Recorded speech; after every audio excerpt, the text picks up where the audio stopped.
اس کی روح سے ناشنا ہو جاتا ہے۔ تو وہ ایسا ہوتا ہے کہ مچھر چھانتے ہیں اور سموچے اونٹ نکل جاتے ہیں۔ سودی کاروبار تم بھی کرو ہم بھی کریں گے، نہ تم ہمیں چھیڑو نہ ہم تمہیں چھیڑیں گے، ساری بحث ہوگی رفع یدین پر ہے کہ نہیں ہے، اور نماز ہو گئی کہ نہیں ہو گئی، تراویح 8 ہے کہ 20 ہے، ساری بحث اس پر ہوگی۔ تو یہ جو تصورات ہیں نیکی کے پرورٹڈ، کہ جیسے اندھوں نے ایک ہاتھی کو دیکھ کر اندازہ کرنا چاہا وہ کیسا ہے، جس نے اس کے پیر کو ٹٹول لیا، اس نے کہا ستون کے مانند ہے، جس کا ہاتھ پڑ گیا اس کے کان پر، اس کا چھاج کی طرح ہے ہاتھی۔ تو مختلف جو ہے اڑائے کچھ ورق لالے نے، کچھ نرگس نے، کچھ گل نے، چمن میں ہر طرف بکھری ہوئی ہے داستان میری۔ تو نیکی کا یہ تصور جو ہے تقسیم ہو گیا۔ یہ آیت قرآن مجید کی اس اعتبار سے عظیم ترین آیت ہے۔ نیکی کی حقیقت کیا ہے، اس کی جڑ کیا ہے، بنیاد کیا ہے، اس کی روح کیا ہے، اس کے مظاہر کیا ہے۔ مظاہر میں اولین شے کون سی ہے، ثانین کون سی ہے، ثالثاً کون سی ہے، اور اس پر ایک پورا علم الاخلاق جو قرآن کا ایک مکمل کتاب تصنیف کی جا سکتی ہے۔ ایتھکس، قرآنک ایتھکس کے لیے یہ آیت ایک یوں سمجھیے کہ جڑ اور بنیاد ہے۔ لیکن یہ سمجھ لیں کہ یہ آیت یہاں آئی کیوں ہے۔ پس منظر میں وہی تحویل قبلہ ابھی ہے۔ تحویل قبلہ کے 4 رکوع 15 16 17 18 یہ تو سالڈ ہے۔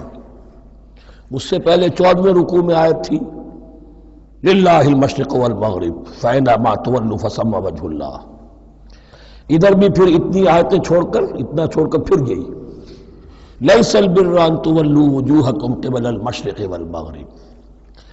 نیکی یہی نہیں ہے کہ تم اپنے چہرے مشرق اور مغرب کی طرف پھیر دو۔ یہ نہیں کہا یہ نیکی نہیں ہے، نیکی یہی نہیں ہے، یہ بھی نیکی ہے۔ جو ظاہر ہوگا نیکی کا وہ بھی نیکی ہے، لیکن اصل سے اس کا باطن ہے۔ باطن صحیح ہے، نیک ہے، تو حقیقت میں نیکی نیک ہے، ورنہ نہیں۔ ولیکن البر، بلکہ نیکی تو اس کی ہے۔ اب یہاں سے شروع ہوا جو نیکی کی جڑ ہے، بنیاد ہے۔ من آمن باللہ والیوم الآخر والملائکۃ والکتاب والنبیین، سب سے پہلے ایمان، تاکہ تصحیح نیت ہو جائے۔ یہ جو ایمان لائے اللہ پر، یعنی جو نیکی کر رہا ہے صرف اللہ سے اجر کا طالب ہے، والیوم الآخر، اور قیامت کے دن پر کہ اس کا کوئی اجر دنیا میں نہیں، صرف آخرت میں مطلوب ہے۔ ورنہ آدمی سوداگری کرے، دکانداری کرے، کپڑا بیچے، کچھ اور بیچے، دین تو نہ بیچے۔ دین کا کام کر رہا ہے تو اس کے لیے سوائے اخروی نجات کے اور سوائے اللہ کے رضا کے کوئی اور شے مقصود نہ ہو۔ والملائکۃ والکتاب والنبیین، اور ایمان لایا فرشتوں پر اور کتابوں پر اور انبیاء پر۔ یہ تینوں مل کر ایک یونٹ بنتے ہیں۔ فرشتہ لایا دین، کتاب بن گئی، اور انبیاء پر آئی وہ کتاب۔ ایمان بالرسالت کا تعلق نیکی کے ساتھ یہ ہے کہ نیکی کا ایک مجسمہ تمہارے سامنے رہے، آئیڈیل، اسوہ۔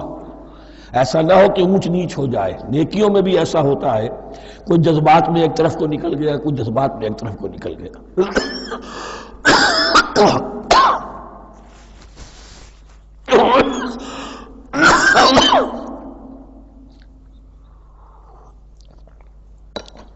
اس گمراہی سے بچنے کی ایک ہی شکل ہے کہ ایک مجسمہ مکمل، ایک اسوہ کاملہ سامنے ہو جس میں معتدل ہو تمام چیزیں، اور وہ ہمارے لیے اسوہ کاملہ محمد الرسول اللہ کی شخصیت ہے۔ نیکی کے ظاہر کے لیے ہم انہیں معیار سمجھیں گے، جو شے جتنی ان کی سیرت میں ہے اس سے زیادہ نہ ہو، اس سے کم نہ ہو۔ کوشش یہ ہو، آئیڈیل یہ ہو کہ بالکل انسان حضور صلی اللہ علیہ وسلم کے اسوہ کاملہ کی پیروی کرے۔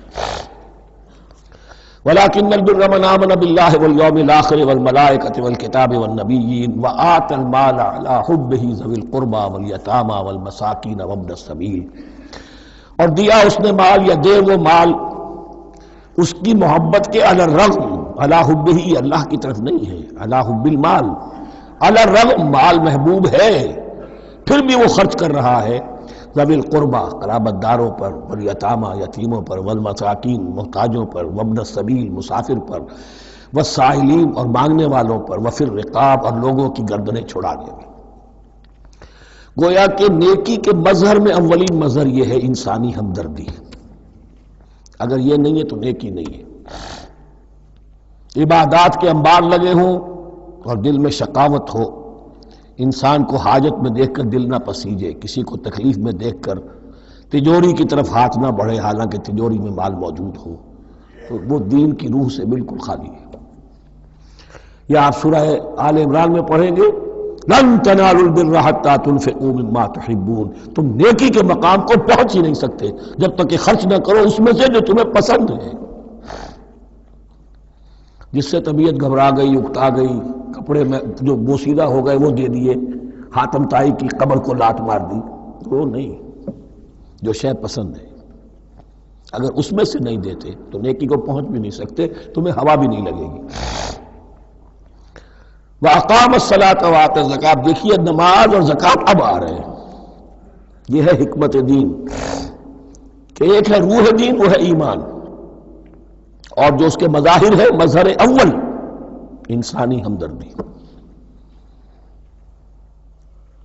نمبر دو ہے پھر نماز اور زکوٰۃ، اور یہاں زکوٰۃ کو علیحدہ ذکر کیا ہے اور اس آیت کا حضور نے حوالہ دیا ان فی المال لحق سوى الزکاۃ.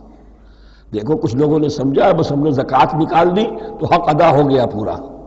بڑی بے وقوفی ہے. مال میں حق ہے زکوٰۃ کے سوا بھی. اور اب آپ نے یہ آیت پڑھی، دیکھو اس آیت میں کیا ہے. زکوٰۃ کا تذکرہ بعد میں ہو رہا ہے وَآتَ الْمَالَ عَلَىٰ حُبِّهِ ذَوِي الْقُرْبَىٰ وَالْيَتَامَىٰ وَالْمَسَاكِينَ وَابْنَ السَّبِيلِ وَالسَّائِلِينَ وَفِي الرِّقَابِ وَأَقَامَ الصَّلَاةَ وَآتَى الزَّكَاةَ.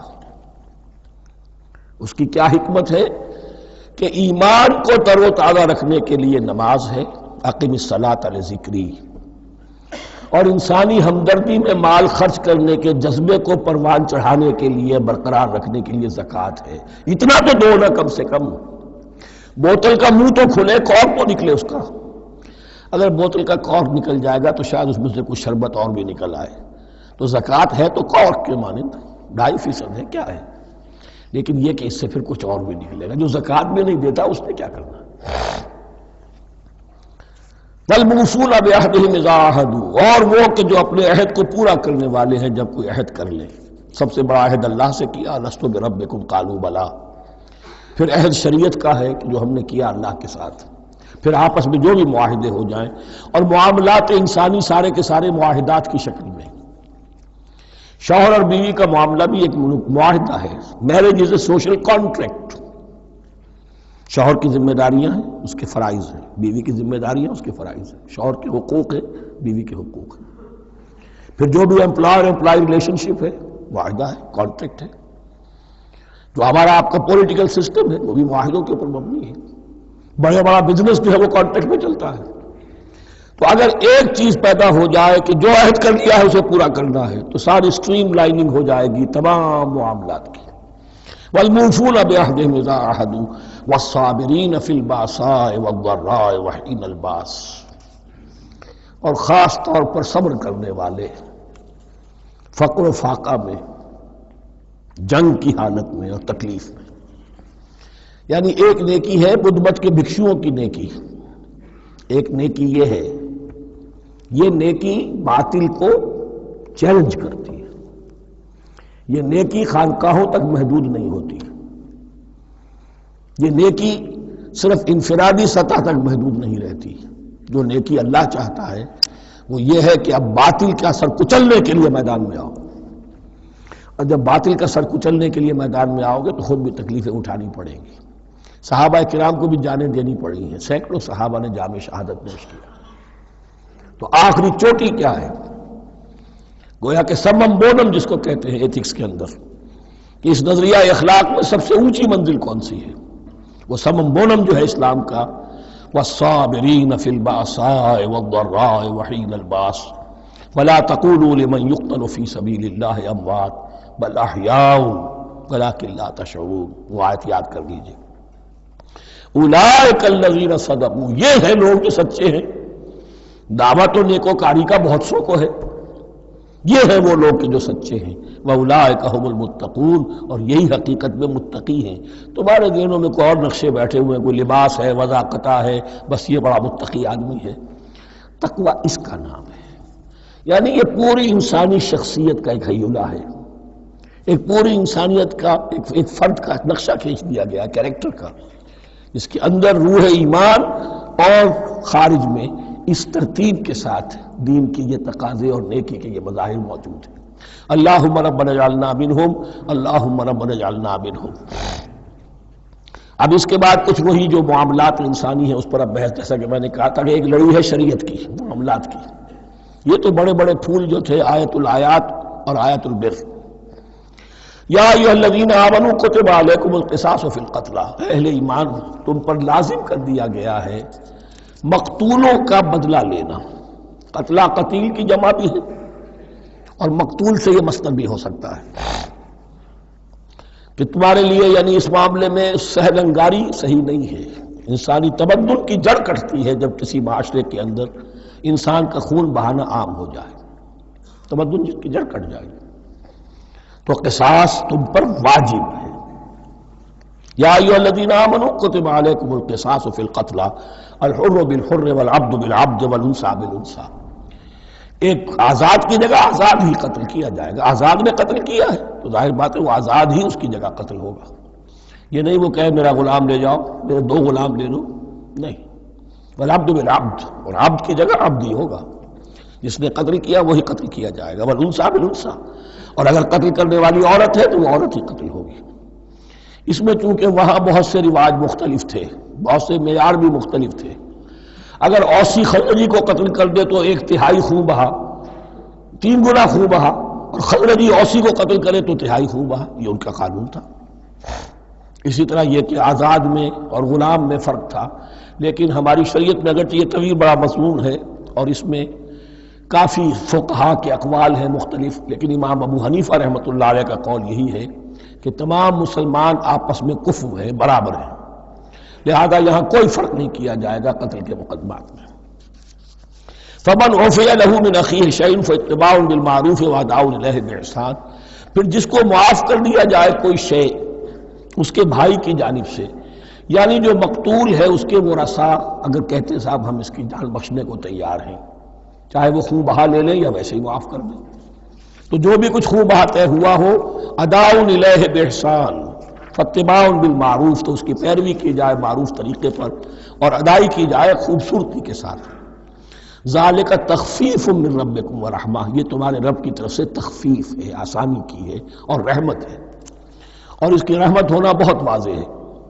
اگر یہ شکل نہ ہو تو پھر قتل در قتل کا سلسلہ جو ہے وہ جاری رہتا ہے، لیکن اگر یہ ہو گیا کہ قاتل کو لا کے سامنے کھڑا کر دیا، لو بھائی اب تمہارے ہاتھ میں اس کی جان ہے، چاہو تو یہ قتل کر دیا جائے گا، چاہو احسان کرنا چاہو بخشنا چاہو ویسے ہی بخش دو، چاہو تو خون بہا لے لو۔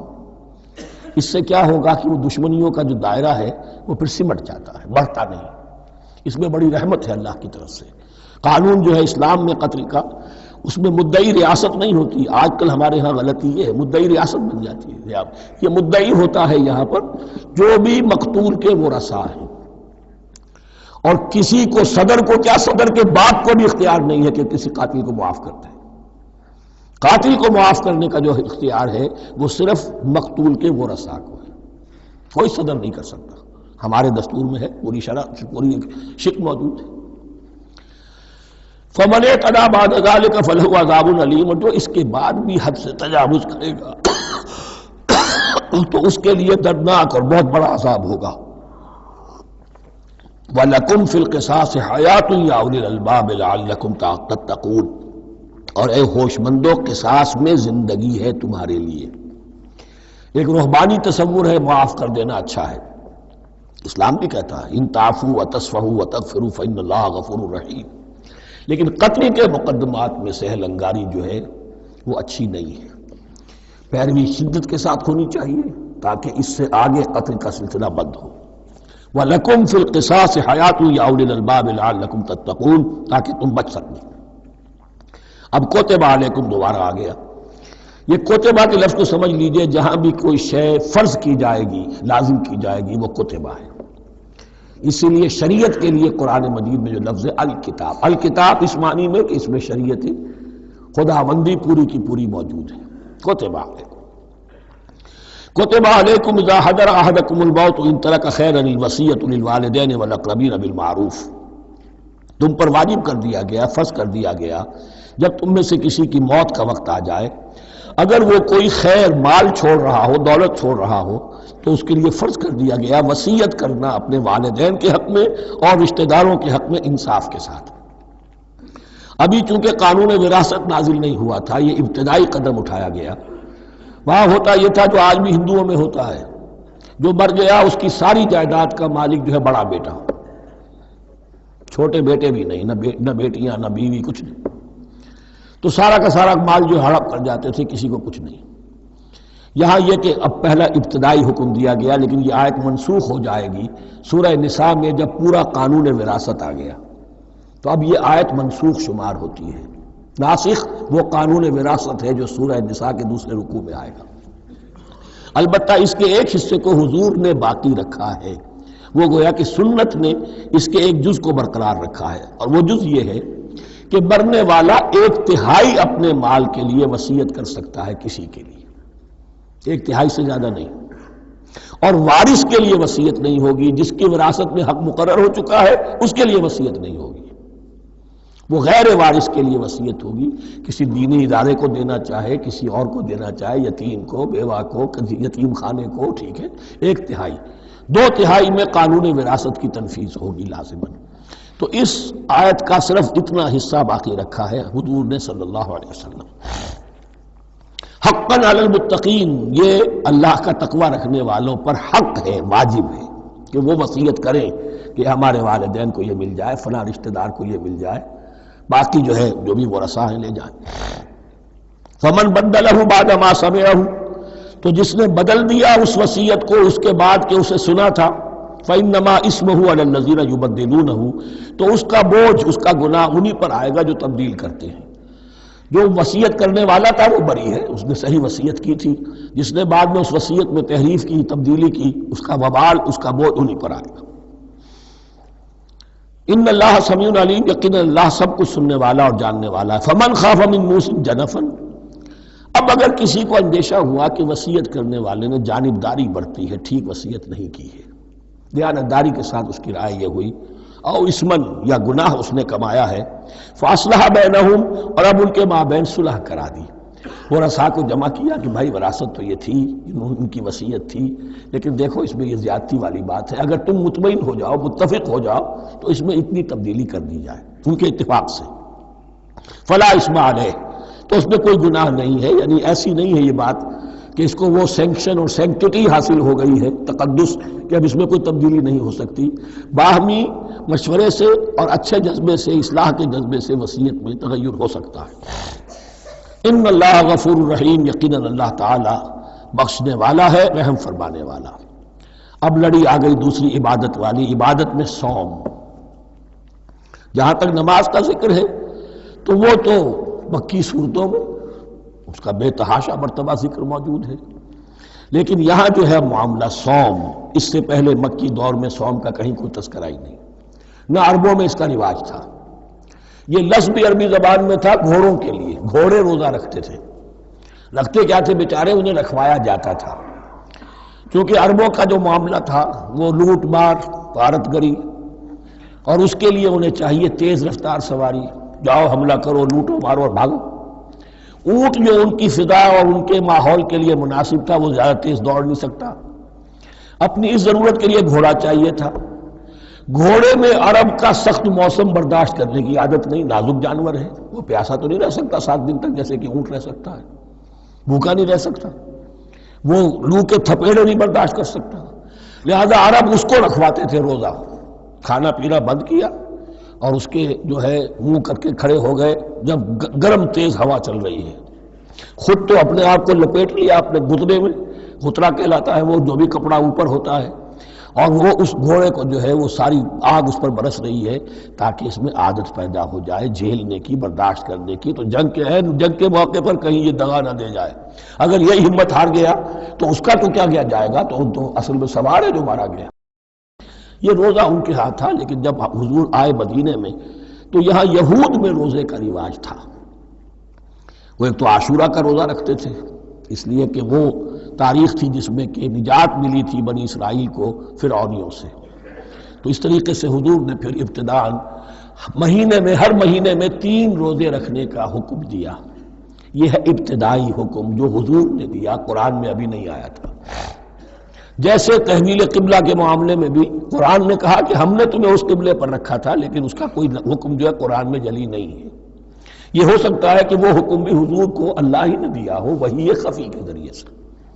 پہلے یہ کہ ہر مہینے میں 3 روزے۔ اب ظاہر بات ہے کہ مہینے جو ہے وہ سخت گرم بھی ہو سکتے ہیں۔ اب اگر 30 کے 30 روزے ایک ہی مہینے میں فرض کر دیے گئے ہوتے اور وہ ہوتے جون جولائی کے تو جان نکل جاتی۔ بہترین تدبیر یہ کی گئی ہر مہینے میں، اور یہ موسم سارے آ رہے ہیں اس میں۔ پھر کچھ عرصے کے بعد یہ رمضان کا روزہ فرض کیا گیا۔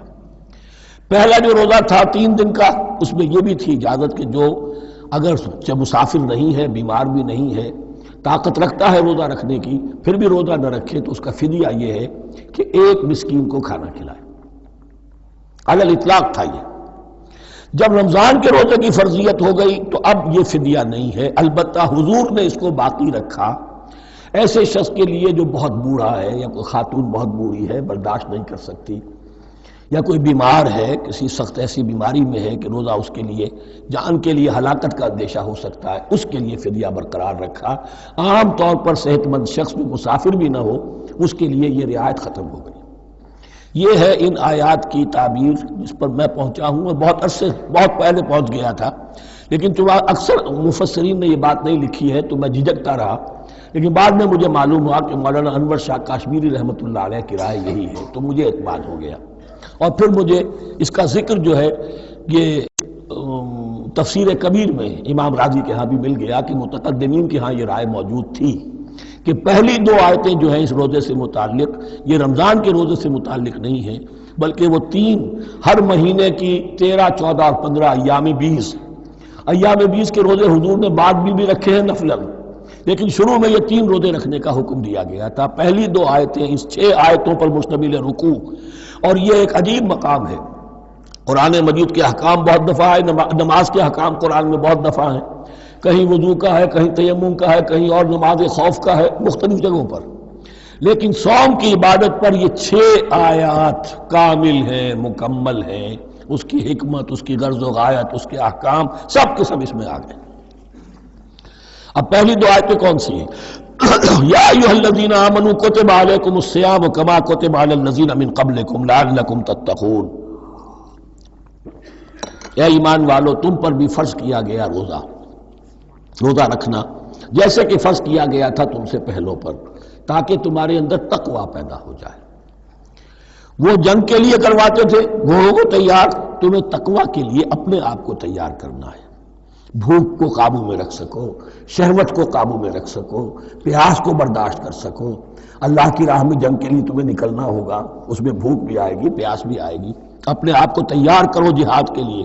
اور یہ بات واضح ہو جائے گی، اگلے رکوع سے قتال کی بحث شروع ہو جائے گی۔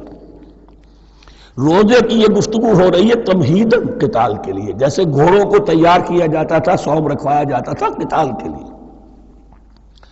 ایام معدودات، گنتی کے چند دن ہیں، یہ گویا کہ ثبوت ہے اس کا کہ یہ 2-3 دن سے زیادہ، معدود جو ہے وہ عربی زبان میں 9 سے زیادہ نہیں ہو سکتا۔ معدودہ جب آئے گا، ایام معدودات، یہ جمع جو ہے جمع قلت کہلاتی ہے۔ معدودات، معدودہ بڑی سے بڑی رقم ہو سکتی ہے، لیکن معدودات جمع قلت ہے۔ گنتی کے چند روز ہیں۔ فمن کان منکم مریضا، ان میں بھی یہ رعایت ہے کہ جو تم میں سے بیمار ہو، او علی سفر، یا سفر پر ہو، فعدۃ من ایام اخر، تو وہ تعداد پوری کر لے دوسرے دنوں میں۔ وعلی الذین یطیقونہ، اور جو اس کی طاقت رکھتے ہوں، فدیۃ طعام مسکین، وہ فدیہ دے 1 مسکین کا کھانا کھلانا۔ ان آیات کی تفسیر میں جیسا کہ میں نے عرض کیا مفسرین کے بہت سے اقوال ہیں، اب میں اس کی بحث میں نہیں جا سکتا۔ جو میں نے اپنے مطالعے کے بعد رائے قائم کی ہے میں صرف وہی بیان کر رہا ہوں کہ اس وقت، اور یہ امام راضی کے الفاظ ہیں کہ یہ فرضیت علی تعیین نہیں تھی بلکہ علی تخییر تھی۔ فرض تو ہے روزہ، لیکن اس کا بدل بھی دیا جا رہا ہے، اگر تم نہیں رکھنا چاہتے تو تم ایک مسکین کو کھانا کھلا دو۔ تو گویا کہ تدریجاً انہیں لانا تھا، کیونکہ اس بات کے وہ پہلے سے عادی نہیں تھے۔ فمن تطوع خیرا فهو خیر اللہ، اور جو اپنی جی سے اپنی مرضی سے خیر کرنا چاہے تو اس کے لیے خیر ہے، روزہ بھی رکھے اور مسکین کو کھانا بھی کھلائے، دونوں کام کرے تو اس میں کوئی رکاوٹ تو نہیں، اس کے لیے بہتر ہوگا۔ وَأَن تَصُومُوا، اور دیکھو اگر روزہ رکھو، خیر لکم ان کنتم تعلمون، یہ تمہارے لیے بہتر ہے اگر تم جانو۔ اب یہاں بھی ایک طرح کی رعایت کا انداز ہے۔ یہ دو آیتیں ہیں میرے نزدیک وہ پہلا حکم جو دیا گیا اور جو تھا اصل میں جس کے تحت کہ حضور صلی اللہ علیہ وسلم نے، میں شاید مغالطے میں یہ کہہ بیٹھا ہوں کہ قرآن مجید میں نہیں آیا، حضور نے خود کیا ہے، ان آیات سے در حقیقت حضور نے ہر مہینے میں 3 دن کے روزے، جو یا تو یہ کہ ان آیتوں کے بعد، اور یا یہ کہ حضور نے اپنے طور پر کر دیے تھے، ان آیات نے اس کی توثیق کر دی۔ اب آ رہی ہیں 2 آیتیں جو خاص رمضان کے روزے سے متعلق ہیں، حکمت اور غرض و غایت۔ پھر ایک آیت طویل آئے گی احکام، اور پھر ایک آیت آئے گی لٹمس ٹیسٹ۔ یہ 6 آیتیں۔ شہر رمضان الذی انزل فیہ القرآن، رمضان کا مہینہ وہ ہے جس میں قرآن نازل کیا گیا۔ ھدی للناس وبینات من الھدی والفرقان، لوگوں کے لیے ہدایت اور ہدایت کی بھی روشن بینات باتیں، والفرقان اور حق و باطل میں فرق کر دینے والی چیز۔ فمن شہد منکم الشہر، تو جو کوئی بھی پائے اس مہینے کو، یا جو شخص بھی مقیم ہو اس مہینے میں، مسافر نہ ہو، فلیصم، اس پر لازم ہے کہ روزہ رکھے۔ اب وہ وجوب علی التخییر ختم ہو گیا، اب وجوب علی التعیین، اب یہ لازم ہے، یہ رکھنا ہے۔ ایک رعایت باقی رکھی، وَمَنْ كَانَ مَرِيضًا أَوْ عَلَىٰ سَفَرٍ فَعِدَّةٌ مِّنْ أَيَّامٍ أُخَرَ، جو بیمار ہے یا یہ کہ سفر پر ہے وہ تعداد پوری کر لے دوسرے دنوں میں۔ یرید اللہ بکم الیسر ولا یرید بکم العسر، اللہ تمہارے ساتھ آسانی چاہتا ہے، سختی نہیں چاہتا۔ یہ لوگ اپنے اوپر سختیاں جھیلتے ہیں، شدید جو ہے سفر کے اندر بھی روزہ رکھے ہوئے، حالانکہ یہاں اجازت دی ہوئی ہے۔ یہ بلکہ حضور نے ایک مرتبہ ایک سفر میں کافی سرزنش کی، کچھ ایک جہاد اور قتال پہ نکلے تھے، کہ کچھ لوگوں نے اس سفر میں بھی روزہ رکھ لیا۔ نتیجہ یہ ہوا کہ سفر کے بعد جہاں منزل میں اب جا کر خیمے لگانے تھے وہ نڈھال ہو کر گر گئے، جن لوگوں کا روزہ نہیں تھا انہوں نے پھر وہ خیمے لگائے، منزل کا کام کیا۔ تو حضور نے فرمایا کہ لیس من البر الصیام فی السفر، روزے رمضان اس میں سفر میں روزہ رکھنا کوئی نیکی کا کام نہیں ہے۔ لیکن ہمارا تصور اور ہے، 105 بخار چڑھا ہوا ہے، روزہ نہیں کھولوں گا میں، روزہ تو میں نے رکھا ہوا ہے، یا روزہ تو میں نہیں چھوڑوں گا۔ حالانکہ جہاں رعایت اللہ کی ہے اس رعایت سے فائدہ نہ اٹھانا ایک طرح کا کفران نعمت ہے۔ وَلِتُكْمِلُوا الْعِدَّةَ، لیکن تمہیں عدت اور تعداد اب پوری کرنی ہوگی۔ وہ جو تھی ایک رعایت کہ فدیہ دے کر فارغ ہو جاؤ، وہ نہیں ہے۔ وَلِتُكَبِّرُوا اللَّهَ عَلَىٰ مَا هَدَاكُمْ، اور تاکہ تم تکبیر کرو اللہ کی اس پر کہ جو اس نے ہدایت تمہیں عطا فرمائی۔ وَلَعَلَّكُمْ تَشْكُرُونَ، اور تاکہ تم شکر کر سکو اس نعمت عظمیٰ کا جو قرآن حکیم کی شکل میں تمہیں دی گئی۔ اس موضوع پر میرا کتابچہ عظمت صوم اور عظمت صیام و قیام قرآن، اس میں یہ سارے مضامین تفصیل سے آئے ہیں، کیا حکمت ہے، کیا غرض و غایت ہے، کیا مقصد ہے، اور آخری منزل کیا ہے، وَإِذَا سَأَلَكَ عِبَادِي عَنِّي فَإِنِّي قَرِيبٌ۔ مطلوب تو یہ ہے کہ تمہارا جو یہ جسم حیوانی ہے یہ کچھ کمزور پڑے، روح ربانی جو تم میں پھونکی گئی ہے اسے تقویت حاصل ہو۔ دن میں روزہ رکھو، اس حیوانی وجود کو ذرا کمزور کرو، دباؤ اس کے تقاضوں کو، رات کو کھڑے ہو جاؤ، اللہ کا کلام سنو اور پڑھو تاکہ تمہاری روح کی آبیاری ہو، اس پر حیات، آب حیات کا ترشح ہو۔ نتیجہ کیا نکلے گا؟ تمہارے اپنے اندر سے ایک پیاس ابھرے گی، وَإِذَا سَأَلَكَ عِبَادِي عَنِّي فَإِنِّي قَرِيبٌ، تقرب الی اللہ کا جذبہ پیدا ہوگا۔ تو اے نبی، جب میرے بندے، ایسے بندے آپ سے میرے بارے میں سوال کریں، ان کو بتا دیجئے میں قریب ہوں، دور نہیں۔ یہ حقوق انسانی کا میرے نزدیک دنیا میں سب سے بڑا میگنا کارٹا ہے۔ اللہ اور بندے کے درمیان کوئی فصل نہیں ہے، فصل اگر ہے تو تمہاری اپنی خباثت ہے۔ اگر تمہاری نیت میں فساد ہے، حرام خوری تو کرنی ہی کرنی ہے، تو اب کس منہ سے اللہ سے دعا کرو گے؟ پھر جاؤ گے کسی پیر کے پاس، آپ دعا کر دیجئے، یہ نذرانہ حاضر ہے؟ یہ طریقہ کیا ہے؟ انسان کا نفس حائل ہے اور کوئی نہیں، ورنہ ہم تو مائل بے کرم ہیں، کوئی سائل ہی نہیں، راہ دکھنا ہے کسی رہنمی منزل ہی نہیں، کوئی پوپ نہیں، کوئی پنڈت نہیں، کوئی پادری نہیں، کوئی پیر نہیں، کوئی نہیں، جب چاہو اللہ سے ہم کلام ہو جاؤ۔ اس سے بڑا حق کیوں خالق و مخلوق میں حائل رہے پردے؟ پیران کلیسا کو کلیسا سے اٹھا دو، میرا ہر بندہ جب چاہے جہاں چاہے مجھ سے ہم کلام ہو جائے۔ ہاں شرط ہے اس کی، وہ شرط آگے آ رہی ہے۔ اجیب دعوت الداعی اذا دعان، میں تو ہر پکارنے والے کی پکار سنتا ہوں، اور سنتا نہیں جواب دیتا ہوں، اور صرف جواب نہیں دیتا قبول کرتا ہوں۔ اجابت میں یہ تینوں چیزیں موجود ہیں۔ اور اذا دعان، جہاں مجھے پکارے جب پکارے، there and then میں موجود ہوں۔ لیکن شرط کیا ہے؟ فَلْيَسْتَجِيبُوا لِي، انہیں بھی تو میرا کہنا ماننا چاہیے، یہ یک طرفہ بات نہیں ہوگی۔ فَاذْكُرُونِي أَذْكُرْكُمْ، تم مجھے یاد رکھو گے تو میں تمہیں یاد رکھوں گا، یہ دو طرفہ معاملہ ہے۔ تم شکر کرو گے میں تمہاری قدردانی کروں گا، تم میری طرف چل کر آؤ گے میں بھاگ کر آؤں گا، تم بارش برآؤ گے میں ہاتھ بڑھاؤں گا، لیکن تم رخ موڑ لو گے ہم بھی رخ موڑ لیں گے۔ ہماری تو غرض نہیں ہے، غرض ہے تو تمہاری، تم رجوع کرو گے ہم بھی رجوع کر لیں گے، تم توبہ کرو گے ہم اپنی نظر کرم پھر تمہاری طرف متوجہ کر دیں گے۔ لیکن ہر چیز ان تنصروا اللہ ینصرکم، اللہ کی مدد کرو گے تو اللہ تمہاری مدد کرے گا۔ تمہاری دوستیاں ہو، پینگے بڑھا رہے ہو اللہ کے دشمنوں کے ساتھ، ساز باز ہو اللہ کے دشمنوں کے ساتھ، اور کھڑے ہو جاؤ قنوت نازلہ میں اللہ سے مدد مانگنے کے لیے، تم سے بڑا بے وقوف کون ہوگا؟ پہلے اللہ کی طرف رخ تو کرو، اللہ سے اپنا معاملہ درست کرو۔ ہاں اس میں کوئی یہ شرط نہیں ہے کہ پہلے ولی کامل اس وقت توبہ کرو خلوص نیت سے تو سارے پردے ہٹ جائیں گے، لیکن خلوص نیت کے ساتھ توبہ۔ وَإِذَا سَأَلَكَ عِبَادِي عَنِّي فَإِنِّي قَرِيبٌ أُجِيبُ دَعْوَةَ الدَّاعِ إِذَا دَعَانِ فَلْيَسْتَجِيبُوا لِي وَلْيُؤْمِنُوا بِي لَعَلَّهُمْ يَرْشُدُونَ أُحِلَّ لَكُمْ لَيْلَةَ الصِّيَامِ إِذْ تَفَضُّلُوا إِلَىٰ نِسَائِكُمْ۔ اب یہ ہے احکام کی آیت، بڑی طویل ہے، چونکہ یہود کے ہاں شریعت میں روزہ جو ہے شروع ہو جاتا تھا شام کو ہی، اور رات بھی روزے میں شامل تھی، تو تعلق زن و شو بھی نہیں ہو سکتا، اور کوئی سحری وحری کا تصور نہیں تھا، جیسے ہی سوئے رات شروع روزہ شروع، اب اگلے دن تک غروب آفتاب تک روزہ رہے گا۔ ہمارے ہاں روزے میں نرمی کی گئی ہے، ایک تو یہ کہ رات کو اس سے خارج کر دیا، روزہ دن کا ہے، اور رات کے وقت تعلق زن و شو بھی ہے، کھانا پینا بھی ہے، جو پابندیاں روزے کی ہیں وہ سب اٹھ گئی۔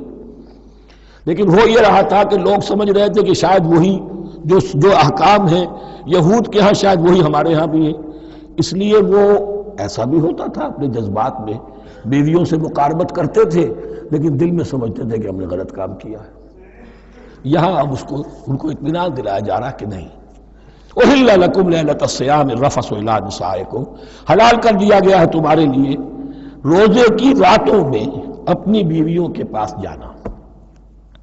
ہن لباس لکم وانتم لباس لہن، وہ پوشاک ہے تمہارے لیے، تم پوشاک ہو ان کے لیے۔ بڑا بلیغ کنایا ہے یہ، جیسے لباس میں اور جسم میں کوئی پردہ نہیں ہے، لباس ہی تو پردہ ہے نا، لباس میں اور جسم میں تو کوئی پردہ نہیں، ایسے ہی بیوی میں اور شوہر میں کوئی پردہ نہیں۔ ہن لباس لکم وانتم لباس لہن۔ ویسے بھی انسان کے اخلاق کی حفاظت کرنے والی، مرد کے اخلاق کی حفاظت کرنے والی بیوی ہے، بیوی کے اخلاق کی حفاظت کرنے والا مرد ہے۔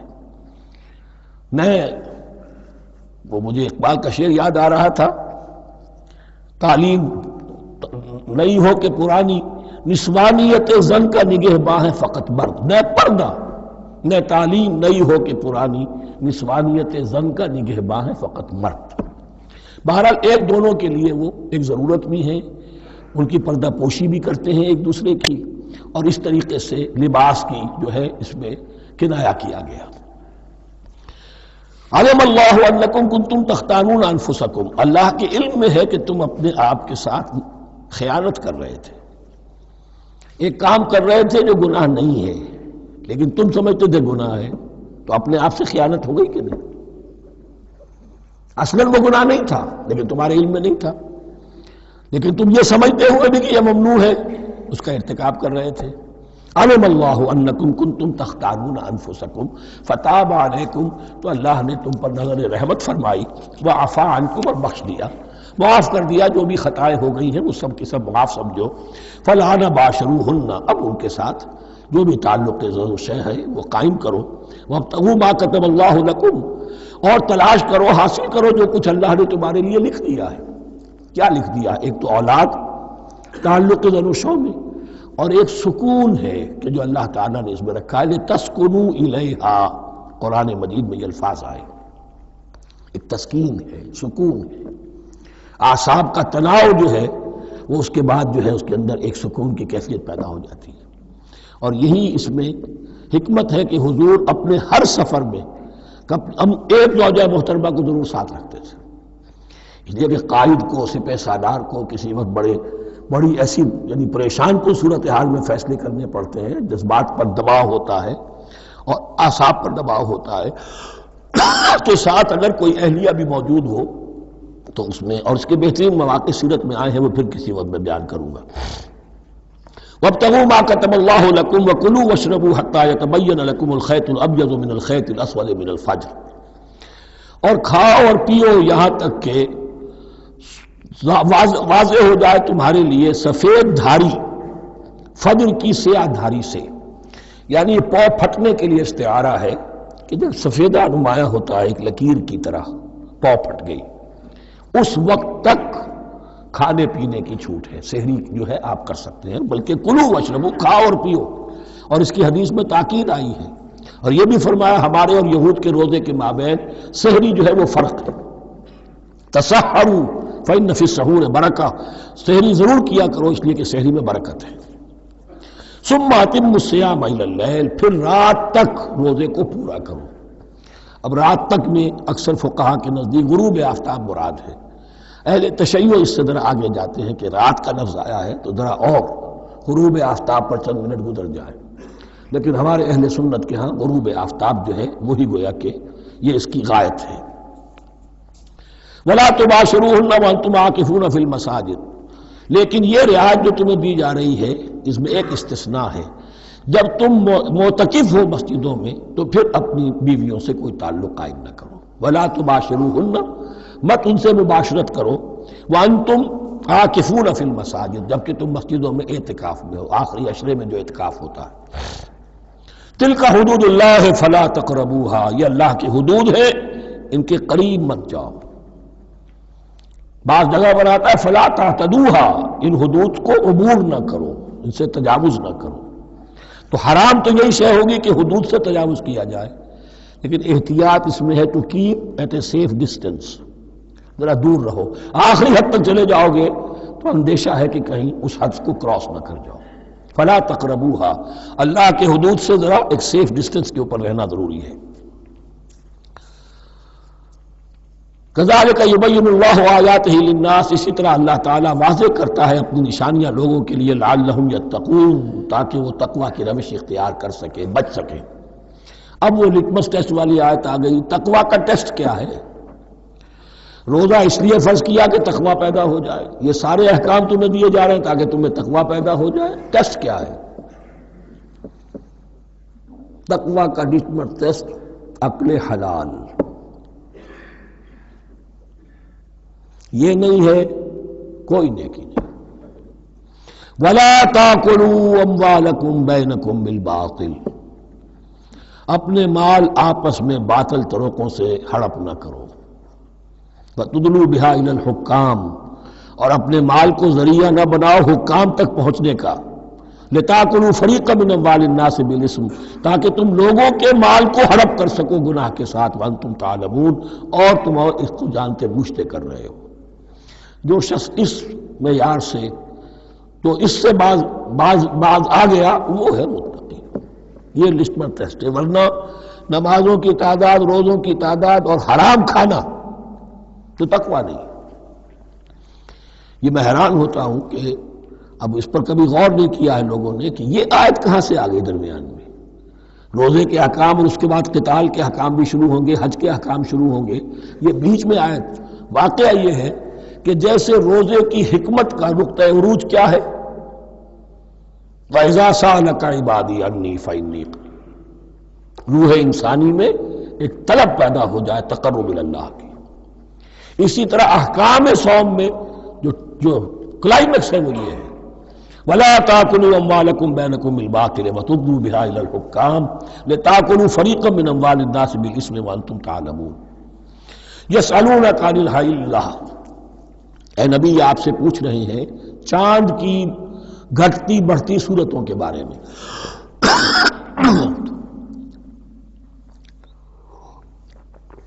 قُلْ هِيَ مَوَاقِيتُ لِلنَّاسِ وَالْحَجِّ، کہہ دیجئے یہ لوگوں کے لیے ایک اوقات کا تعین ہے، کیلنڈر ہے، اور حج کے لیے۔ اب دیکھو آپ کو معلوم ہے کہ یہ اللہ تعالیٰ نے ایک کیلنڈر لٹکا دیا ہے، معلوم ہو گیا یہ چاند پہلی تاریخ ہو گئی، کچھ دنوں کے بعد آپ نے دیکھا معلوم ہوتا ہے کہ اب ایک ہفتہ گزر گیا ہے، آدھا چاند ہو گیا ہے، 2 ہفتے ہو گئے، پورا چاند ہو گیا ہے، ہم نے گھٹنا شروع کیا۔ تو یہ گویا کہ لوگوں کے لیے اوقات کار کی تعین کے لیے، اور خاص طور پر سب سے اہم شے حج۔ اور یہ نوٹ کیجئے صوم کے بعد حج، اور حج کے ساتھ قتال۔ حج وہ عبادت ہے جو ایک خاص جگہ پر ہو سکتی ہے، نماز ہر جگہ ہو سکتی ہے، روزہ ہر جگہ ہو سکتا ہے، عبادت اور ہر جگہ ہو سکتی ہے، اور زکوٰۃ ہر جگہ دی جا سکتی، حج تو وہی ہوگا۔ اور وہ تھا اس وقت زیر تسلط مشرکین کے، اور مشرکین کے تسلط سے نکالنے کے لیے قتال لازم تھا۔ اس قتال کے لیے صبر پہلے پیدا ہونا ضروری ہے، جو گھوڑوں کو روزہ رکھواتے تھے پہلے خود روزہ رکھو۔ یہ ترتیب ہے، ربط ہے، صوم کے احکام فوراً حج اور قتال کے احکام۔ یسألونک عن الأہلة قل هی مواقیت للناس والحج ولیس البر بأن تأتوا البیوت من ظہورها ولکن البر من اتقى، اور یہ کوئی نیکی نہیں ہے کہ تم گھروں میں ان کی پشت پر سے داخل ہو، بلکہ نیکی تو اس کی ہے جس میں تقوی ہے۔ یہ اصل میں ان کے ہاں ایک رواج تھا، کیونکہ حج تو ہو رہا تھا ایام جاہلیت میں بھی، اس کے مناسک کی بگڑی ہوئی شکلیں بھی موجود تھیں، کچھ ترمیمیں انہوں نے کر دی تھی، یہ حج تو تھا ان کا۔ وہ یہ کرتے تھے جب گھر سے مکے سے نکل گئے احرام باندھ کر، اب اگر کسی ضرورت سے گھر واپس جانا پڑ گیا تو سمجھتے تھے کہ احرام باندھ کر نکل آئے ہیں، اب دروازے سے تو نہیں جا سکتے، گھسیں گے کہیں پیچھے سے کہیں اوپر سے پھاند کر دیوار آئیں گے، اور اسے سمجھتے تھے بڑا تقویٰ ہے یہ۔ فرمایا یہ کوئی نیکی کی بات نہیں، یہ سرے سے نیکی نہیں، ولیس البر، یہ ہرگز نیکی نہیں ہے ان تأتوا البیوت من ظہورها کہ تم ان کے تم گھروں میں داخل ہو ان کے پچھواڑے سے، ولکن البر من اتقى۔ اب یہاں اس پوری آیت کو ذہن میں رکھ لیجئے، آیت البر کے آخر میں لفظ تھا اولئک هم المتقون ولکن البر من اتقى، گویا کہ وہ پورا تصور جو ہے یہاں پر جو آیا بر میں آ چکا ہے، اس کو اس لفظ کے حوالے سے اس پورے تصور کو پھر آپ کے ذہن میں تازہ کر دیا۔ وَأْتُوا الْبُيُوتَ مِنْ أَبْوَابِهَا، گھروں میں داخل ہو ان کے دروازوں سے، وَاتَّقُوا اللَّهَ لَعَلَّكُمْ تُفْلِحُونَ، اور اللہ کا تقوی اختیار کرو تاکہ تم فلاح پاؤ۔ وَقَاتِلُوا فِي سَبِيلِ اللَّهِ الَّذِينَ يُقَاتِلُونَكُمْ، لیجئے قتال آ گیا۔ اب یہ تیسری کڑی آ گئی نا، ایک لڑی عبادات کی، ایک لڑی معاملات کی، ایک لڑی انفاق کی، ایک لڑی قتال کی، یہ چوتھی کڑی ہے۔ وَقَاتِلُوا فِي سَبِيلِ اللَّهِ الَّذِينَ يُقَاتِلُونَ، اللہ قتال کرو اللہ کی راہ میں ان سے جو تم سے قتال کر رہے ہیں، وَلَا تَعْتَدُوا، لیکن حد سے تجاوز نہ کرو، إِنَّ اللَّهَ لَا يُحِبُّ الْمُعْتَدِينَ، اللہ تعالی حد سے تجاوز کرنے والوں کو پسند نہیں کرتا۔ وَاقْتُلُوهُمْ حَيْثُ ثَقِفْتُمُوهُمْ، انہیں قتل کرو جہاں بھی پاؤ، وَأَخْرِجُوهُمْ مِنْ حَيْثُ أَخْرَجُوكُمْ، اور نکالو انہیں وہاں سے جہاں سے انہوں نے تمہیں نکالا ہے۔ مہاجرین کہاں سے نکالے گئے تھے؟ مکے سے۔ محمد الرسول اللہ پر وہاں پر حیات تنگ کر دی گئی تھی، قافیہ تنگ کر دیا گیا تھا، تبھی تو آپ نے ہجرت کی۔ نکالو انہیں وہاں سے جہاں سے انہوں نے تمہیں نکالا ہے۔ والفتنة اشد من القتل، اور یہ خیال نہ رہے کہ قتل اور خون ریزی جو ہے تو بری بات ہے، فتنہ اس سے بھی زیادہ بری بات ہے۔ فتنہ کیا ہے؟ ایسے حالات جن میں کہ انسان اللہ خدائے واحد کی بندگی نہ کر سکے، اسے غلط کاموں پر مجبور کیا جائے، حرام خوری پر مجبور ہو گیا ہو، یہ سارے حالات فتنہ ہیں۔ تو قتل اور خونریزی اتنی بری شے نہیں ہے جتنی فتنہ، والفتنة اشد من القتل۔ ولا تقاتلوهم عند المسجد الحرام حتى يقاتلوكم فيه، ہاں مسجد حرام وہ چونکہ اسے تو امن کی جگہ بنا دیا گیا ہے، ان سے جنگ مت کرو مسجد حرام کے پاس جو بھی حرم کا علاقہ ہے، حتیٰ یقاتلوکم، یہاں تک کہ وہ خود تم سے قتال کریں اس میں، فَإِن قَاتَلُوكُمْ، پھر اگر وہ تم سے قتال کرتے جنگ کرتے ہیں فَاقْتُلُوهُمْ، تو قتل کرو انہیں، كَذَلِكَ جَزَاءُ الْكَافِرِينَ، یہی بدلہ ہے کافروں کا۔ فَإِنِ انْتَهَوْا، پھر اگر وہ باز آ جائیں، فَلَا عُدْوَانَ إِلَّا عَلَى الظَّالِمِينَ، تو کوئی زیادتی جائز نہیں ہے مگر ظالموں پر۔ الشہر الحرام بالشہر الحرام، شہر حرام کا بدلہ ہے شہر حرام، یعنی اگر انہوں نے اشہر حرم کی بے حرمتی کی ہے تو اس کے بدلے میں یہ نہیں ہوگا کہ ہم تو ہاتھ باندھ کے کھڑے رہیں کیونکہ تو اشہر حرم ہے۔ ایک ہے حرم زمین، ایک ہے اشہر حرم، 4 مہینے، 3 حج کے لیے ان کے ہاں تھے اور 1 عمرے کے لیے، یہ 4 مہینے تھے کہ ان کے دوران ان کے ہاں یہ طے تھا کوئی خونریزی کوئی جنگ نہیں ہوگی، اپنے باپ کے قاتل کو بھی پالیں گے تو اس میں قتل نہیں کریں گے۔ تو ایک مقام ہے حرم، اس میں جنگ حرام، اور ایک وہ مہینے ہیں ان میں جنگ حرام۔ لیکن اگر کفر اقدام کرے تو اب یہ نہیں کہ ہاتھ پاؤں باندھ کے اپنے آپ کو پیش کر دیا جائے، نہیں، پھر جوابی کارروائی میں اگر تمہیں بھی اس کی بے حرمتی کرنی پڑے تو اس کا وبال بھی ان پر ہوگا۔ جی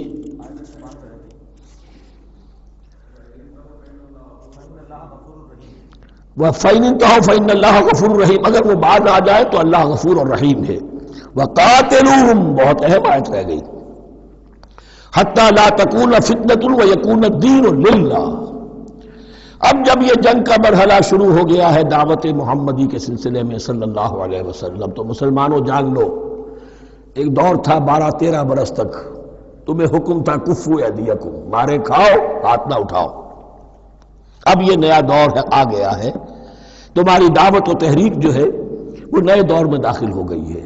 اب جب تمہاری تلواریں نیام سے باہر آ گئی ہیں، اب یہ نیام میں نہ جائیں جب تک کہ فتنہ بالکل ختم نہ ہو جائے اور دین اللہ ہی کے لیے ہو جائے، اللہ کا دین قائم ہو جائے، پوری زندگی میں اس کے احکام کی تنفیذ ہو رہی ہو۔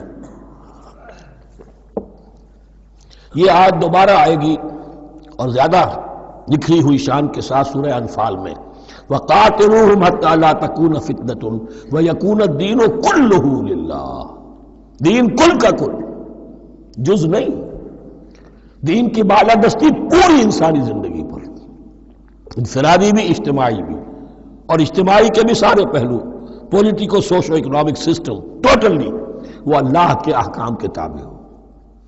وَقَاتِلُوهُمْ حَتَّى لَا تَكُونَ فِتْنَةٌ وَيَكُونَ الدِّينُ لِلَّهِ فَإِنِ انْتَهَوْا فَلَا عُدْوَانَ إِلَّا عَلَى الظَّالِمِينَ، پھر اگر وہ باز آ جائے صلح چاہے تو ٹھیک ہے، پھر ظالموں کے اوپر جو ہے سوائے ظالموں کے کسی پر زیادتی جائز نہیں۔ الشہر الحرام بالشہر الحرام، حرمت والا مہینہ بدلہ ہے حرمت والے مہینے کا، والحرمات قصاص، اور حرمات کے اندر بھی بدلہ ہے۔ فَمَنِ اعْتَدَىٰ عَلَيْكُمْ فَاعْتَدُوا عَلَيْهِ بِمِثْلِ مَا اعْتَدَىٰ عَلَيْكُمْ، تو جو کوئی بھی تم پر زیادتی کرتا ہے، دست درازی کرتا ہے، تو تم بھی اس کے خلاف کارروائی کرو، اقدام کرو جیسے کہ اس نے تم پر زیادتی کی۔ وَاتَّقُوا اللَّهَ، اور اللہ کا تقوی اختیار کرو، وَاعْلَمُوا أَنَّ اللَّهَ مَعَ الْمُتَّقِينَ، اور یہ جان لو کہ اللہ ساتھ ہے متقیوں کے، یعنی اللہ کی تائید، نصرت، اس کی مدد آئے گی اہل تقوی کی۔ اب دیکھیے وہ تیسری کڑی یہاں بہت چھوٹی سی آئی ہے، قتال کی ذرا زیادہ بڑی کڑی آ گئی ہے اور یہ چھوٹی سی کڑی آ رہی ہے۔ قتال کے لیے لازم ہے انفاق بھی، جنگ کیسے ہوگی اگر فوج کے لیے ساز و سامان نہ ہو، رسد کا اہتمام نہ ہو، ہتھیار نہ ہو، سواریاں نہ ہو، کیسے ہوگی جنگ؟ وَأَنفِقُوا فِي سَبِيلِ اللَّهِ وَلَا تُلْقُوا بِأَيْدِيكُمْ إِلَى التَّهْلُكَةِ، خرچ کرو اللہ کی راہ میں اور مت ڈالو اپنے آپ کو اپنے ہاتھوں ہلاکت میں، یعنی اللہ کا دین اس وقت اسے احتیاج ہے وہ پیسہ چاہتا ہے. جیسے حضور نے تبوک کے موقع پر عام اپیل کی اور آپ اپنے مال کو لے کر بیٹھے ہوئے ہیں، تو گویا کہ آپ نے اپنے آپ کو ہلاکت میں خود ڈال دیا. یہ انفاق ہے، جہاد بالمال. وَأَنفِقُوا فِي سَبِيلِ اللَّهِ وَلَا تُلْقُوا بِأَيْدِيكُمْ إِلَى التَّهْلُكَةِ وَأَحْسِنُوا إِنَّ اللَّهَ يُحِبُّ الْمُحْسِنِينَ. اور احسان کی روش اختیار کرو، دین کے اندر بھی خوبصورتی پیدا کرو، دین میں بہتر سے بہتر مقام حاصل کرنے کی کوشش کرو. ہمارا معاملہ کیا، دنیا میں آگے سے آگے اور دین میں پیچھے سے پیچھے. دین میں یہ دیکھیں گے اس سے کم پر گزارا ہو سکتا ہو، کوئی اور شے ہو کہ جس میں اس سے کم سے بھی بات پوری ہو جائے، دین میں یہ ہوگا. اور دنیا میں آگے سے آگے ہے جستجو کہ خوب سے ہے خوب تر کہاں. تو اگر یہ جستجو دنیا میں ہے، اس سے بڑھ کر دین میں ہونی چاہیے. فاستبقوا الخیرات، نیکیوں میں ایک دوسرے پر بازی لے جانے کی کوشش کرو. وَأَنفِقُوا فِي سَبِيلِ اللَّهِ وَلَا تُلْقُوا بِأَيْدِيكُمْ إِلَى التَّهْلُكَةِ وَأَحْسِنُوا، اور احسان کی روش اختیار کرو. ان اللہ یحب المحسنین، یقیناً اللہ تعالی محسنین کو ان لوگوں کو کہ جو درجہ احسان پر فائز ہو جائیں محبت کرتا ہے، انہیں پسند کرتا ہے. یہ حدیث جبرائیل اگر ذہن میں ہو تو 3 درجے ہیں، جیسے میں نے آج بتایا آپ کو. وَنَحْنُ لَهُ مُسْلِمُونَ وَنَحْنُ لَهُ عَابِدُونَ وَنَحْنُ لَهُ مُخْلِصُونَ. 3 درجے دوسرے ہیں، اسلام، ایمان، احسان. اخبرنی عن الاسلام، اخبرنی عن الایمان، اخبرنی عن الاحسان. احسان کیا ہے؟ ان تعبد اللہ کانک تراہ فإن لم تکن تراہ فإنہ یراک. یہ سارے کام جو دین کے لیے کیے جا رہے ہوں، عبادت ہے، جہاد ہے، قتال ہے، ایسی کیفیت میں، ایسے اخلاص کے ساتھ، گویا کہ تم اپنی آنکھوں سے اللہ کو دیکھ رہے ہو. اور اگر تم اللہ کو نہیں دیکھ رہے تو کم سے کم یہ کیفیت تو تمہاری ہو جائے کہ تمہیں مستحضر رہے کہ اللہ تمہیں دیکھ رہا ہے. یہ احسان ہے. وَأَحْسِنُوا، عام طور پر اس کا ترجمہ اس انداز میں نہیں کیا گیا ہے، اس کو اچھی طرح سمجھ لیجئے. ویسے یہ مضمون کھل کر آئے گا سورہ مائدہ میں. ان اللہ یحب المحسنین، یقیناً اللہ تعالیٰ محسنین کو پسند کرتا ہے. وَأَتِمُّوا الْحَجَّ وَالْعُمْرَةَ لِلَّهِ، اور حج اور عمرہ مکمل کرو اللہ کے لیے. جو عمرے کے لیے احرام تو باندھ لیا جائے گا مدینے سے 7 میل باہر نکل کر ہی. حج مکمل تو ہوگا جب طواف بھی ہوگا، وقوف عرفہ بھی ہوگا، سارے اس کے جو بھی مناسک ادا کیے جائیں گے. لیکن یہ کہ جو شخص بھی نیت کر لے حج کی یا عمرے کی تو پھر اسے مناسب کو مکمل کرنا چاہیے، کوئی کمی نہ رہے. فَإِنْ أُحْصِرْتُمْ، اگر تمہیں گھیر لیا جائے، روک دیا جائے، جیسے کہ سن 6 میں ہو گیا، صلح حدیبیہ کرنی پڑی، مشرکین مکہ اڑ گئے، نہیں داخل ہونے دیں گے. اگر تمہارا گھیراؤ ہو جائے فَمَسْتَيْسَرَ مِنَ الْهَدْيِ، تو جو بھی تم قربانی پیش کر سکو پیش کر دو. یہ دم احصار کہلاتا ہے کہ چونکہ اب ہم آگے نہیں جا سکتے، یہی ہمیں احرام کھولنا پڑ رہا ہے، تو دم احصار، یہ خون، یہ جو جانور اللہ کے نام پر ہم دے رہے ہیں، یہ اس کی ایک طرح کا کفارہ ہے. وَلَا تَحْلِقُوا رُؤُوسَكُمْ حَتَّى يَبْلُغَ الْحَدْيُ مَحِلَّهُ، اور اپنے سر اس وقت تک نہ مونڈو جب تک کہ وہ حدی کا جانور جو ہے وہ محل تک، یعنی جو بیت الماس جہاں پر جا کر ذبح ہونا وہاں پہنچ نہ جائے. جانور تو آپ نے بھیج دیے اور وہ رکاوٹ نہیں ڈالیں گے، اس لیے کہ ان کا گوشت تو ان کو کھانے کو ملے گا. لہذا جانور، لیکن یہ اندازہ کر لو کہ اب اتنا وقت گزر گیا ہے کہ وہ حدی قربانی کا جانور جو ہے وہ پہنچ گیا ہوگا. حدیم بالغ الکعبہ، وہ وہاں پر اس کی اپنے مقام پر پہنچ گیا. فمن کان منکم مریضا او بہ اذی من راسہ، تو جو کوئی بھی تم میں سے ہو بیمار یا اس کے سر میں کوئی تکلیف ہو، کوئی زخم ہو، اور اس کی وجہ سے یہ ہے کہ وہ حجامت کرانی ضروری ہو جائے، بال کاٹنے ضروری ہو جائے، ففدیۃ من صیام او صدقۃ او نسک، تو پھر فدیہ دینا پڑے گا. اگر اس حدی کے جانور کے کعبے تک پہنچنے سے پہلے تمہیں اپنے بال کاٹنے پڑے، حجامت کرانی پڑی، تو فدیہ ہوگا. یہ جو ہے دم جنایت کہلاتا ہے، یعنی ایک جو کمی رہ گئی ہے اس کی تلافی کے لیے. وہ صیام بھی ہے، روزے 3 دن کے، او صدقۃ او نسک، یا پھر یہ ہے کہ کوئی قربانی ہے، ایک جانور قربان کیا جائے، دم جنایت اس کو کہتے ہیں، یا صدقہ کیا جائے، 6 افراد کو کھانا کھلایا جائے. فَإِذَا أَمِنْتُمْ، پھر جب تمہیں امن حاصل ہو اور تم سیدھے جا سکتے ہو، بیت اللہ پہنچ سکتے ہو، فمن تمتع بالعمرۃ الی الحج فما استیسر من الحج، تو جو کوئی بھی فائدہ اٹھائے عمرے سے حج سے قبل، فما استیسر من الحج، تو وہ ایک اور قربانی پیش کرے جو بھی اسے میسر ہو۔ اب یہ سمجھ لیجئے کہ حضور کی بعثت سے پہلے عرب میں رواج یہ تھا کہ ایک سفر میں حج بھی کرنا عمرہ بھی کرنا ان کے نزدیک حرام تھا، یہ توہین تھی کعبے کی۔ حج کے لیے 3 مہینے، شوال، ذوالقعدہ، ذوالحج، اور رجب کا مہینہ ان کے ہاں طے تھا عمرے کے لیے۔ عمرے کے لیے علیحدہ سفر کرو، اس کے لیے علیحدہ سفر کرو۔ لیکن شریعت محمدی میں جو آسانیاں کی گئی ہیں وہ یہ ہیں کہ ایک شخص، چونکہ اس ملت کو پھیلنا تھا بہت طویل علاقے پر، لوگوں کے لیے سفر آسان تو نہیں تھا، تو آپ ایسا کر سکتے ہیں کہ آپ جائیں اور عمرہ بھی کر لیں، حج بھی کر لیں۔ ایک شکل یہ ہے کہ عمرہ کیا، احرام کھول دیا، اور پھر حج کا وقت آیا 8ویں ذی الحج کو، تو پھر احرام باندھا، وہ حج کا احرام ہو گیا، اسے کہتے ہیں تمتع۔ ایک یہ ہے کہ حج کے لیے احرام باندھا تھا، جاتے ہی عمرہ بھی کر لیا لیکن احرام کھولا نہیں، اسی احرام میں جاری رکھ کر اسے، اور اسی میں حج بھی کر لیا، یہ قران کہلاتا ہے، جمع کر دیا ایک ہی احرام میں عمرے کو بھی اور حج کو بھی۔ ایک افراد کہلاتا ہے، بس ایک کے لیے صرف حج کا معاملہ شروع سے۔ تو یہاں تمتع کی جو ہمیں اجازت دی گئی ہے اس کے لیے، جسے دم شکر کہتے ہیں حضرت امام ابو حنیفہ، یہ شکرانہ ہے کہ ہم ایک قربانی دیں۔ لیکن امام شافعی کے نزدیک یہ بھی دم جنایت ہے، یہ بھی جبر ہے۔ چنانچہ امام ابو حنیفہ کے نزدیک یہ قربانی جو دی جاتی ہے اس کا گوشت قربانی دینے والا بھی کھا سکتا ہے 1/3 کے درجے میں، لیکن امام شافعی کے نزدیک نہیں، یہ ایک صدقے کے اور اس کے دم جنایت کے قریب کی شے ہے، اس کا گوشت جو ہے قربانی دینے والا خود نہیں کھا سکتا۔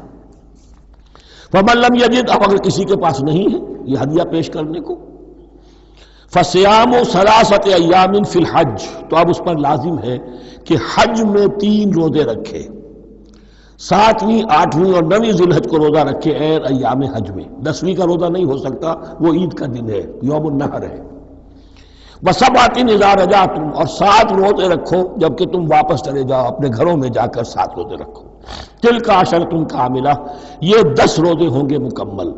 ذَلِكَ لِمَن لَّمْ يَكُنْ أَهْلُهُ حَاضِرِ الْمَسْجِدِ الْحَرَامِ، لیکن یہ رعایت کہ حج اور عمرہ ایک ہی سفر میں کر لیا جائے اور ایک ہی احرام میں کر لیا جائے، یا 2 احراموں میں کیا جائے، یا یہ کہ ان دونوں کو جمع کرنے کی شکل جو ہے، یہ ایک رعایت ہے کن کے لیے؟ ذَلِكَ لِمَن لَّمْ يَكُنْ أَهْلُهُ حَاضِرِ الْمَسْجِدِ الْحَرَامِ، جس کے اہل و عیال مسجد حرام کے قریب نہیں رہتے، دور سے آ رہے ہیں، تو ظاہر بات ہے کہ ان کے لیے رعایت ہوگی۔ واتقوا اللہ، اللہ کا تقوی اختیار کرو، وَاعْلَمُوا، اور جان لو، ان اللہ شدید العقاب، یقیناً اللہ تعالی سزا دینے میں بھی بہت سخت ہے۔ بارک اللہ لی ولکم فی القرآن العظیم ونفعنی وإیاکم بالآیات والذکر الحکیم۔